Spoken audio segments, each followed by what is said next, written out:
एक number question, प्रधानमंत्री social यात्रा में सर्वोच्च सम्मान।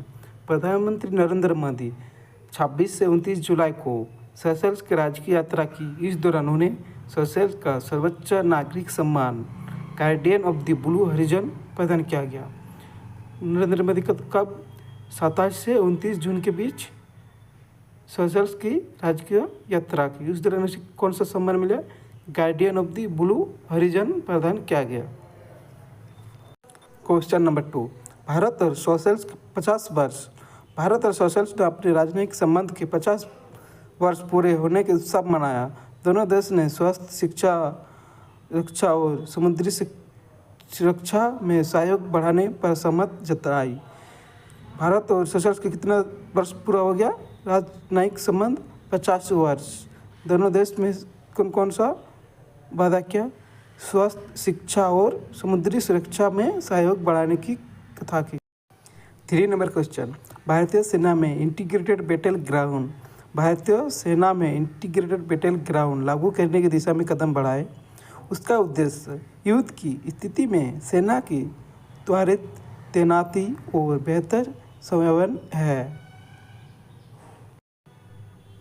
4 नंबर क्वेश्चन, आयोग सेतु 2.0। सरकार ने आयोग सेतु 2.0 का नया संस्करण जारी किया, जिसमें डिजिटल स्वास्थ्य सेवाओं की ओर बेहतर बनाया गया। आयोग सेतु 2.0 लागू किया और इसका ऐप्स को और अच्छा से बनाया गया। 5 नंबर क्वेश्चन, दिल्ली मेट्रो को अंतर्राष्ट्रीय पुरस्कार। दिल्ली मेट्रो को सार्वजनिक परिवहन में उत्कृष्ट प्रदर्शन के लिए अंतर्राष्ट्रीय UITP अवार्ड मिला। दिल्ली मेट्रो को किस लिए अवार्ड मिला? सार्वजनिक परिवहन में उत्कृष्ट प्रदर्शन के लिए अंतर्राष्ट्रीय UITP अवार्ड मिला।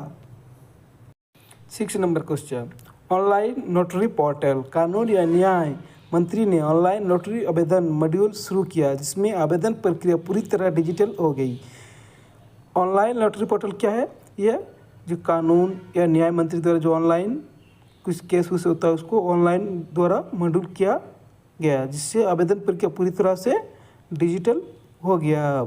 7 number question, RBI digital banking fraud मुआवजा नियम। RBI का डिजिटल बैंकिंग फ्रॉड मुआवजा नियम। रिजर्व बैंक ऑफ इंडिया ने छोटे डिजिटल बैंकिंग धोखाधड़ी मामलों के मुआवजा ढांचा जारी किया। पात्र ग्राहकों को तय सीमा तक मुआवजा मिलेगा।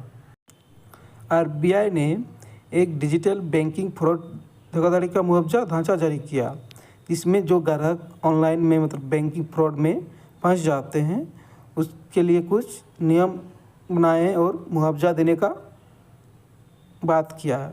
8 नंबर क्वेश्चन, भारत अमेरिका व्यापार वार्ता। भारत और यूनाइटेड स्टेट के बीच व्यापार समझौता पर वार्ता जारी रही। दोनों देश व्यापार और निवेश बढ़ाने के प्रयास कर रहे हैं। भारत अमेरिका व्यापार वार्ता। भारत और यूनाइटेड स्टेट के बीच व्यापार समझौता पर वार्ता जारी रही। दोनों देश व्यापार और निवेश बढ़ाने के प्रयास कर रहे हैं। 9 नंबर क्वेश्चन, भारत की औद्योगिक वृद्धि। मई 2026 में भारत का औद्योगिक उत्पादन 5.1% की दर से बढ़ा, जो 5 महीने का सर्वोच्च स्तर रहा। मई 2026 में क्या हुआ? औद्योगिक उत्पादन में 5.1 की वृद्धि हुई, जो 5 महीने की सर्वोच्च स्तर रहा, जो 5 महीने का सबसे अधिक स्तर रहा है मई महीने में। जून 2026 का कमज़ोर मानसून। भारत में जून 2026 में सामान्य लगभग 40% कम वर्षा दर्ज की गई। इसमें खरीफ फसलों की बुआई प्रभावित हुई।